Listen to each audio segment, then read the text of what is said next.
Deputy CM Pawan Kalyan గారు.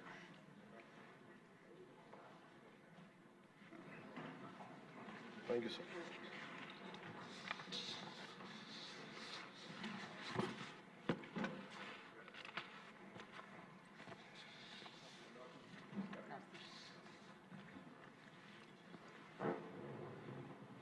మాకు ఈ అవకాశాన్ని ఇచ్చిన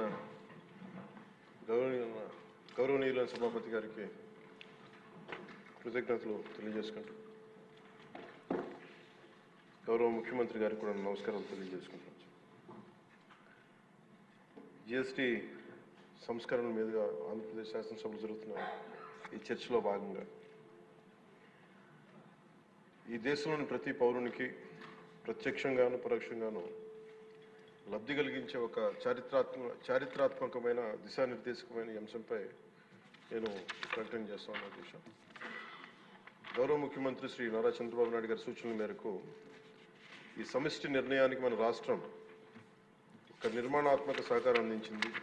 ఇటీవల కాలంలో జిఎస్టీ పన్నుల విధానంలో చోటు చేసుకున్న అతిపెద్ద సంస్కరణలలో ఒకదానికి రాష్ట్ర ప్రతినిధిగా బాధ్యత వహించడం నాకు చాలా గర్వకారణంగా ఉంది.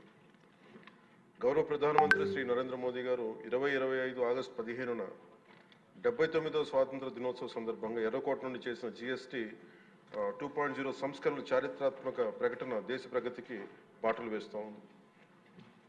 ఈ సంస్కరణలను ముందుండి నడిపిన గౌరవ కేంద్ర ఆర్థిక మంత్రి శ్రీమతి నిర్మలా సీతారామన్ గారి కృషి ప్రత్యేకంగా అభినందనీయం. జిఎస్టీ మండలి 56వ సమావేశంలో వాటిని ఆమోదించింది. గౌరవ ముఖ్యమంత్రి శ్రీ నారా చంద్రబాబు నాయుడు గారి రాష్ట్ర ఆదాయాలకు ప్రత్యేకించి అనేక సందర్భాల్లో ముఖ్యంగా జిఎస్టీ వచ్చిన తర్వాత గౌరవ ముఖ్యమంత్రి గారు ఒక సందర్భంలో అన్న మాటలు, రాష్ట్ర ఆదాయాలకి నష్టం కలుగుతున్నప్పటికీ కూడా సామాన్యుల ప్రయోజనాల కోసం విధానాన్ని మనం బలంగా సమర్థించాలని చెప్పి ఈరోజు వారు కూడా దీన్ని బలంగా సమర్థించారు. అధ్యక్షతని, ఎందుకంటే మనకి ఆర్థిక ఆటుపోట్లని చూస్తూ కూడా వచ్చే ఆదాయం తగ్గిపోతున్న జిఎస్టీ సంస్కరణల వల్ల, కానీ దాన్ని ఇంకొకలాగా దాన్ని ఎలా పూడ్చుకోవాలని తెలిసి ఆయన ముందుండి దీన్ని మద్దతు తెలిపినందుకు వారికి నా కృతజ్ఞతలు తెలియజేస్తున్నాను. ఈ చారిత్రాత్మక సంస్కరణలకు మద్దతు తెలిపిన తొలి రాష్ట్రంగా నిలిచింది నారా చంద్రబాబు నాయుడు గారి నాయకత్వంలోని ఆంధ్రప్రదేశ్ ప్రభుత్వం. జిఎస్టీ పన్నుల విధానాన్ని సులభతరం చేయడం ద్వారా సాధారణ ప్రజలకు ప్రత్యక్ష లాభాన్ని చేకూర్చి వ్యాపారులపై పన్నుల భారాన్ని తగ్గించి పన్ను వ్యవస్థలో పారదర్శకతను పెంచుతోంది. ఈ చారిత్రాత్మక సంస్కరణల పన్నుల విధానాన్ని సులభతరం చేసి వ్యాపార పరిశ్రమల అభివృద్ధికి సహకరిస్తుంది.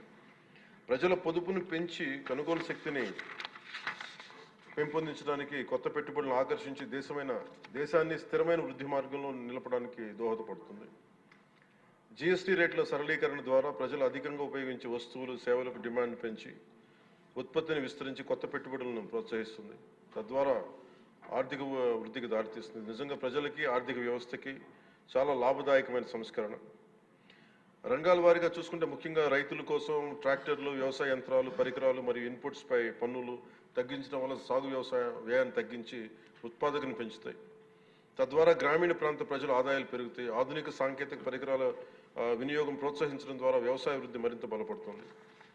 తక్కువ ఆదాయ కుటుంబాల కోసం పాలు కానీ, పెరుగు కానీ, పన్నీర్ లాంటి నిత్యావసర వస్తువులపై పన్ను 5% నుండి 0% తగ్గించడం ద్వారా రోజువారీ వ్యయాన్ని తగ్గిస్తూ ఉంది. నిత్యావసరాలు నెయ్యి కానీ, వెన్న కానీ, వంట పాత్రలపై పన్ను 12% నుంచి 5% తగ్గించడం కూడా కుటుంబ బడ్జెట్లకి ఇది చాలా ఉపశమనం కలిగిస్తుంది. అలాగే ప్రతి కుటుంబం కోసం ఉండే సబ్బులు కానీ, షాంపూలు కానీ, టూత్పేస్ట్ వంటి వ్యక్తిగత సంరక్షణ ఉత్పత్తులపై పన్ను 18% నుంచి 18% నుండి 5% పరిమితం చేయడం ద్వారా వాటి ధరలు చాలా గణనీయంగా తగ్గుతాయి. తద్వారా ఆరోగ్యం, వ్యక్తిగత పరిశుభ్రత మెరుగుదల కనపడుతుంది. మధ్యతరగతి కుటుంబాల కోసం కార్లు, ఫ్రిడ్జ్లు, టీవీలు, ఎయిర్ కండిషనర్లపై పన్ను 28% నుంచి 18% తగ్గించడం ద్వారా వాటి ధరలు అందుబాటులోకి వచ్చి ప్రజల జీవన ప్రమాణాలు మెరుగుపడతాయి. అలాగే గృహ నిర్మాణానికి సంబంధించి సిమెంట్ పన్నుపై కూడా 28% నుంచి 18% తగ్గించడం ద్వారా గృహ నిర్మాణ వ్యయం తగ్గి సొంత ఇంటికల సాకారం అవుతోంది.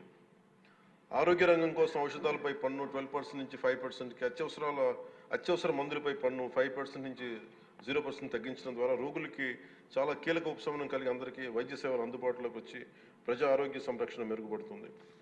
ముఖ్యంగా బీమా రంగంలో జీవిత ఆరోగ్య బీమాపై పన్నుని 0%కి తగ్గించడం ద్వారా మరిన్ని కుటుంబాలు బీమా పొంది వారి జీవన ప్రమాణాలు మెరుగుపడితే వాళ్ళకి ఒక భరోసా ఇస్తుంది. ముఖ్యంగా ఎంఎస్సీల కోసం వ్యాపార ఉత్పత్తులు, మధ్యవర్తిత్వ సేవలపై పన్ను సరళీకరణ ద్వారా ఖర్చులను తగ్గించి పోటీ వాతావరణాన్ని పెంచుతూ ఉంది. త్వరితగతిన వెంటనే రీఫండ్ ద్వారా వ్యాపారులకు సమయానికి డబ్బు అందుబాటులో ఉండే వ్యాపారం ఎగుమతులు, ఉపాధి అవకాశాలు పెరుగుతాయి. విద్యారంగానికి సంబంధించిన వస్తువులపై తక్కువ పన్నులు విద్యను మరింత అందుబాటులోకి తెస్తాయి. జీఎస్టీ 2.0తో భరోసా. ఈ సంస్కరణ ద్వారా ప్రజల చేతిలో ఉండే సంపద మరింత పెరిగి వస్తువుల వినియోగం పెరగడంతో పాటు నూతన పెట్టుబడులకు ప్రోత్సాహం లభిస్తుంది. తద్వారా ఆదాయ సేకరణ పెరుగుతోంది.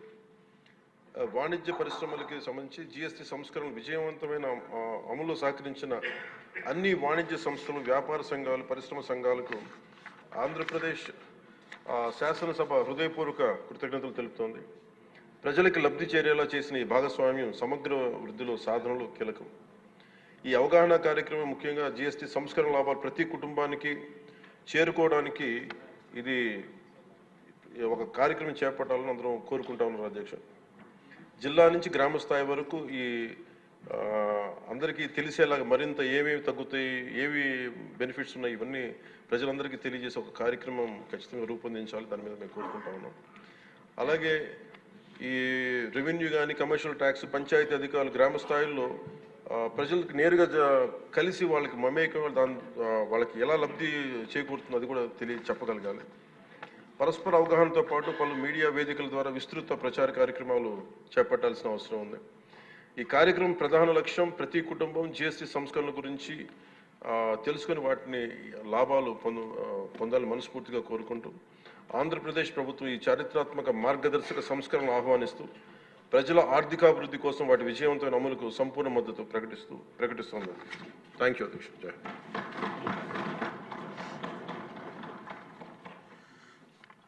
గౌరవనీయ ముఖ్యమంత్రి వారు. దసరా రోజు నుంచి మళ్ళీ దీపావళి 20వ తారీఖు, మళ్ళీ దీపావళి వరకు దీన్ని మొన్న ఏ విధంగా అయితే యోగా మనం రాష్ట్రం మొత్తం ఒక అవేర్నెస్ తేవడానికి మనం ప్రాక్టీస్ చేశాము. ఇక్కడే మీరు గుర్తుపెట్టుకోవాలి, 30 ఏళ్ల ముందు నేను యోగా చేసేవాడిని. ఈ మధ్య ఫిజికల్ ఎక్సర్సైజ్కి వెళ్ళా. మొన్న యోగా ఇది చేసిన తర్వాత ఇప్పుడు వారానికి 3 రోజులు కంపల్సరీగా మళ్ళీ యోగా చేస్తున్నా. దీనివల్ల బాడీ చాలా ఫ్లెక్సిబిలిటీ వస్తూ ఉంది. మీరు కూడా ఆ రోజు ప్రోగ్రామ్ ఇస్తే ఒకరోజు ఫోటోల కోసం చేసి వదిలేశారు. కనీసం ఇప్పటి నుంచి మీరు ప్రారంభించండి. It will give so much of strength and relief కూడా ఇవన్నీ వస్తాయి. అందుకే every house hold, every village, every business establishment రాష్ట్రం మొత్తం అవేర్నెస్ తీసుకొచ్చేట్టుగా ఈ రిఫార్మ్ని సద్వినియోగం చేసుకున్నట్టుగా దీనివల్ల next level of development growth వేడిగా మనం చేయాల్సిన అవసరం ఉంది. దీనికోసం ఒక క్యాబినెట్ సబ్ కమిటీ వేస్తాం. 22న యాక్షన్ ప్లాన్ తయారు చేస్తాం. ఎమ్మెల్యేలు, ఎంపీలు అందరూ దీంట్లో ఇన్వాల్వ్ అవుతున్నారు. మీరు అందరూ కలిసి చేయాల్సిందిగా మరొకసారి కోరుకుంటూ, ఇది మనందరం కూడా మొన్న యోగా ఎట్లా చేశామో ఆ విధంగా చేయాల్సిన అవసరం ఉంది. Next goal is very clear. Viksit Bharat, ఇక్కడ స్వర్ణ Andhra Pradesh, healthy, wealthy, happy society మనందరం గుర్తుపెట్టుకోవాల్సింది. Is of living and also ఆరోగ్యం, ఆదాయం, ఆనందంగా ఉండే సొసైటీని మనం ప్రమోట్ చేయాల్సిన అవసరం ఉంది. ఈ సందర్భంగా ఈ మూటికి కూడా పెద్ద ఎత్తున జీఎస్టీ రిఫార్మ్ ఉపయోగపడుతుందని చెప్పి నేను మీకు తెలియజేసుకుంటూ, ఇప్పుడు ఇలాంటి రిఫార్మ్ వచ్చినప్పుడు మనం కూడా లీడ్ తీసుకోవడమే కాకుండా మన అసెంబ్లీ ద్వారా దీన్ని పూర్తిగా ఆమోదించడమే కాకుండా దీనికి కారకులైన ప్రధానమంత్రి గారిని మనస్ఫూర్తిగా అందిస్తూ ఈ అసెంబ్లీ ఒక తీర్మానం పాస్ చేయాల్సిన అవసరం ఉంది. నేను చదివి వినిపిస్తాను, మీరు కూడా అందరూ దీన్ని వినాల్సిందిగా నేను కోరుకుంటూ, the Andhra Pradesh legislative assembly conveys its warm appreciation and heartfelt congratulations to the Honorable Prime Minister of India, Sri Narendra Modi ji, on the landmark decision taken by the 56th GST Council regarding GST rate rationalization. This visionary step in simplifying and rationalizing the GST structure will directly benefit the common man, reduce the compliance burden on businesses, and enhance transparency in the tax system. The reforms carried out in the last 11 years under the leadership of the Prime Minister gave a tremendous boost to welfare and development, and now we have embarked on the next generation reforms. This historic reform will further strengthen cooperative federalism, promote ease of doing business, speed of doing business, and support labor-intensive sectors. It will boost consumption, drive investment, and contribute to the sustained growth trajectory of our nation's economy. These reforms will usher in growth of Indian companies, leading to Swadeshi consumption pattern.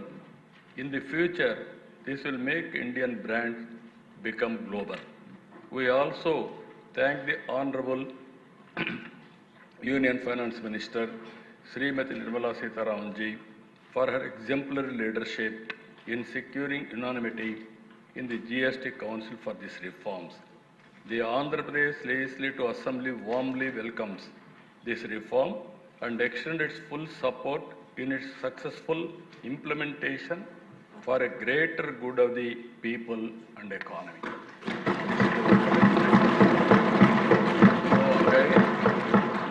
మనందరం కూడా ఇలాంటి చరిత్రలో ఒకసారి కొన్ని సంఘటనలు జరుగుతూ ఉంటాయి. కొంతమంది చరిత్రలో జరిగే సంఘటనలు అర్థం చేసుకోలేరు, కొంతమంది దాన్ని సహకరించలేరు. ఆ పరిస్థితుల్లో ఈరోజు అపోజిషన్ పార్టీ ఉంది. ఈరోజు మనం ఒకసారి చూస్తే ఏ రాజకీయ పార్టీ అయినా ఒక బాధ్యతగా ప్రవర్తించాల్సిన అవసరం ఉంది.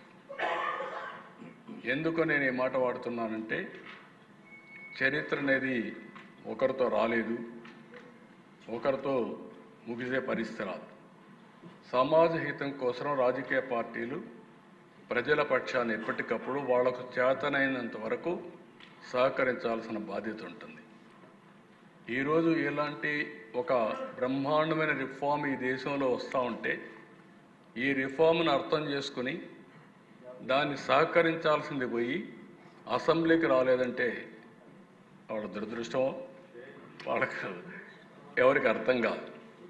నేను ఇక్కడుండే ఎమ్మెల్యేలందరినీ కోరుతున్నా, ఎమ్మెల్యే అనే వ్యక్తి అసెంబ్లీ ద్వారా ప్రజా సమస్యల్ని రేజ్ చేయడమే కాకుండా భవిష్యత్తులో ప్రజలు ఏ విధంగా ఉండాలి అనేదానికి పాలసీలు నిర్దేశించాల్సిన బాధ్యత మనందరిపైన ఉంటుంది. మీరు గుర్తుపెట్టుకోవాల్సిన దిశ, ప్రధానమంత్రి గారు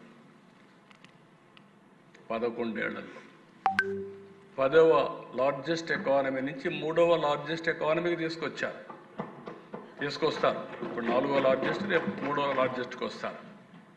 అదే మరి ఆయనకు ఒక ఎయిమ్ కూడా ఉంది, నెంబర్ 2 కావాలి, నెంబర్ 1 కావాలి. ఒక పబ్లిక్ పాలసీ ఎంత పవర్ఫుల్ అంటే 95 ప్రాంతంలో మనం నాలెడ్జ్ ఎకానమీకి ప్రాధాన్యత ఇస్తే, ఈరోజు హైయెస్ట్ పర్ క్యాపిటా ఇన్కమ్కు చిరునామా ఏదంటే తెలంగాణ రాష్ట్రం. మోస్ట్ లివబుల్ సిటీ ఏదంటే తెలంగాణ రాష్ట్రం.